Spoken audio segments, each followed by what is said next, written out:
আসসালামু আলাইকুম রহমতুল্লাহি বারাকাতু। সকালবেলা ঘুম থেকে ওঠার পর ঘরের গিন্নি বলতেছে, যাও বাসায় মেহমান আছে, নাস্তা নিয়ে আসো।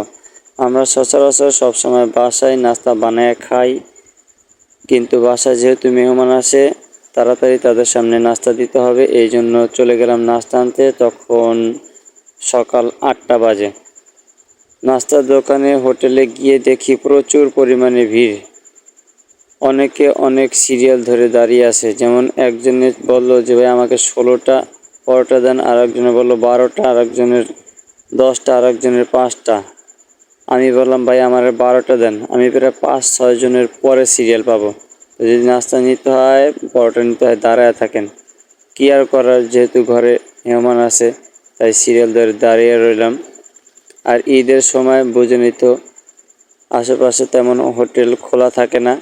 দুই একটা হোটেল খোলা থাকলে প্রচুর ভিড় পড়ে।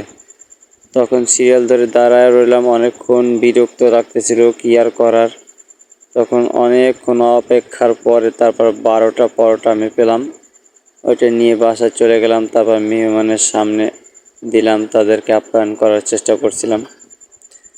আর দেখেন ভিডিওতে কিভাবে ভাইটা কত দ্রুতভাবে নাস্তা পরোটা বানাচ্ছে, সেটা দেখে আমার খুবই ভালো লাগলো।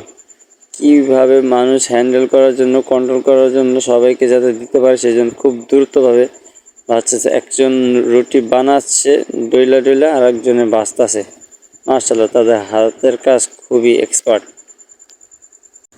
আর ঈদের এই সময়টায় হোটেলওয়ালাদের সাথে তো কথা বলতেই পারবেন না, কারণ আশেপাশে ম্যাক্সিমাম হোটেল খোলা থাকে না। দুই একটা খোলা থাকলে তাদের গরম থাকে অন্যরকম, তাদের কথাবার্তার ধরন থাকে অন্যরকম। তাদেরকে অনেক ভালোবাসা আদর দিয়ে তাদের কাছ থেকে পরোটা আনতে হয়। ঠিক আমার অবস্থায় ওরকম হয়েছিল, বা ওরকম সবারই হয়েছে যারা যারা নাস্তা আনতে গেছে।